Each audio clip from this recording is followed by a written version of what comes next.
السلام علیکم ورحمۃ اللہ وبرکاتہ۔ الحمد للہ رب العالمین والصلاة والسلام علی رسولہ الامین وعلی آلہ وصحبہ اجمعین، اما بعد۔ محترم ناظرین کرام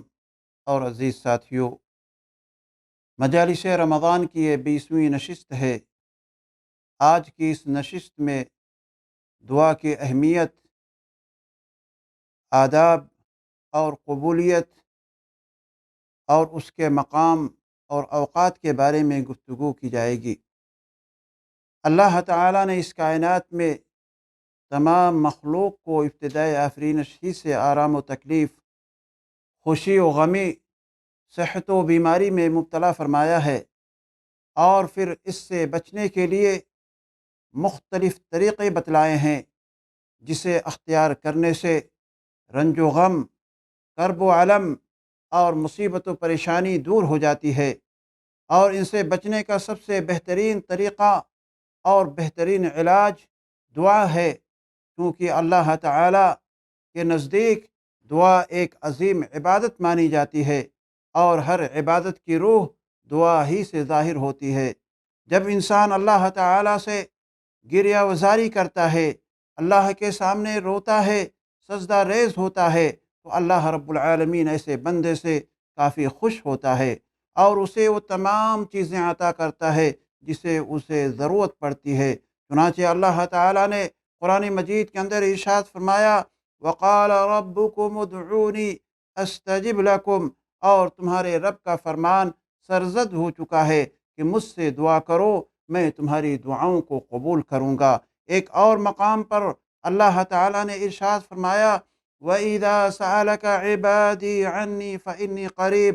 أُجِيبُ دَعْوَةَ الدَّاعِ إِذَا دَعَانِ فَلْيَسْتَجِيبُوا لِي وَلْيُؤْمِنُوا بِي لَعَلَّهُمْ يَرْشُدُونَ، کہ جب میرے بندے میرے بارے میں آپ سے سوال کریں، استفسار کریں، تو آپ کہہ دیجئے کہ میں بہت ہی زیادہ قریب ہوں، ہر پکارنے والے کی پکار کو جب کبھی وہ مجھے پکارے قبول کرتا ہوں۔ اس لیے لوگوں کو بھی چاہیے کہ وہ میری بات مان لیا کریں اور مجھ پر ایمان رکھیں، یہی ان کی بھلائی کا باعث ہے۔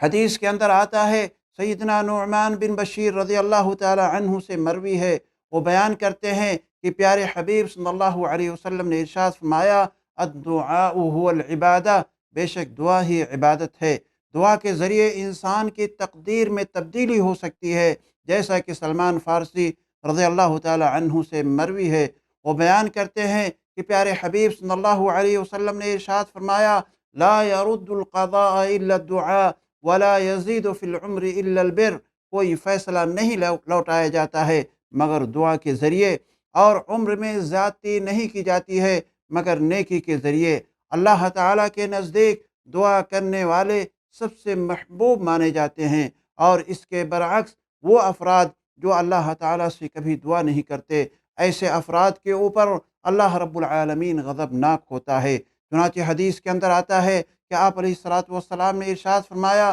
من لم يسأل اللہ یغضب علیہ، جو شخص اللہ رب العالمین سے سوال نہ کرے، اللہ تعالیٰ اس پر غضبناک ہوتا ہے۔ اللہ تعالیٰ نے تمام انبیاء کرام کو یہ تعلیم دی ہے کہ جب انہیں کوئی تکلیف پہنچے تو وہ رب العالمین کی طرف رجوع کریں اور دعا میں مشغول ہو جائیں، کیونکہ وہ بھی دوسرے انسانوں کی طرح انسان ہی تھے، جو دوسرے انسانوں کو ضرورتیں پیش آتی تھیں، وہی تمام کی تمام ضرورتیں ان انبیاء کرام کو بھی پیش آتی تھیں، لیکن ان کا مقام اور ان کا مرتبہ، ان کا منصب اور لوگوں کے بنسبت بہت ہی زیادہ اونچا اور بلند تھا، کیونکہ وہ افضل البشر ہوا کرتے تھے۔ چنانچہ جب آدم علیہ السلام سے غلطی ہوئی تو اللہ تعالیٰ نے انہیں یہ دعا سکھلائی، ربنا ظلمنا انفسنا وان لم تغفر لنا وترحمنا لنکونن من الخاسرین۔ اور جب یونس علیہ السلام کو مچھلی نے نگل لیا اور اندر کر لیا تو اللہ تعالیٰ نے انہیں یہ دعا پڑھنے کی تعلیم دی، لا الہ الا انت سبحانک انی کنت من الظالمین۔ اور ابراہیم علیہ السلام نے اللہ رب العالمین سے دعا مانگی، رب ہب لی من الصالحین۔ اور اللہ تعالیٰ نے پیارے حبیب صلی اللہ علیہ وسلم سے کہا، وَاسْتَغْفِرْ لِذَنبِكَ وَلِلْمُؤْمِنِينَ وَالْمُؤْمِنَاتِ، اور اپنے گناہوں کی بخشش مانگا کریں، اور مومن مردوں اور عورتوں کے حق میں بھی مانگا کریں۔ اللہ تعالیٰ ہی ہر مصیبت و پریشانی، صحت و تندرستی اور آرام و آسائش کا عطا کرنے والا ہے۔ اب اگر کوئی شخص، کوئی آدمی بیماری سے شفا یابی کے لیے، یا بیماری کو ختم کرنے کے لیے، یا پریشانی کو دور کرنے کے لیے کسی نبی کے پاس جاتا ہے، کسی نبی کے قبر کے پاس جاتا ہے، یا ولی کے پاس جاتا ہے، یا شیخ عبد القادر جیلانی، یا بابا، یا مورتی، یا سورج، یا چاند، یا علی، حسن، حسین، یا غوث پاک، یا غریب نواز وغیرہ کو پکارتا ہے، تو ایسی صورت میں ان کی تمام یہ ساری دعائیں رد کر دی جاتی ہیں، کیونکہ یہ ساری کی ساری چیزیں اسلام میں بالکل غلط ہیں اور صریح شرک پایا جاتا ہے۔ یہ لوگ بالکل اگر کچھ حاصل کر سکتے ہیں تو صرف اور صرف اللہ رب العالمین سے حاصل کر سکتے ہیں۔ عزیز ساتھیوں، آئیے میں آپ کے سامنے دعا کے چند آداب بھی آپ کے سامنے پیش کر دوں۔ اگر آپ دعا کرنا چاہتے ہیں تو آپ کو چاہیے کہ آپ اخلاص کے ساتھ اور حضور قلب کے ساتھ آپ اللہ تعالیٰ سے دعا کیجئے، ایسے ہی خشوع اور خضوع کے ساتھ دعا کیجئے، اور نیک اعمال کے ذریعے سے، جامع کلمات کے ذریعے سے آپ دعا کیجئے۔ اور دعا کے وقت اگر آپ قبلہ رو ہیں،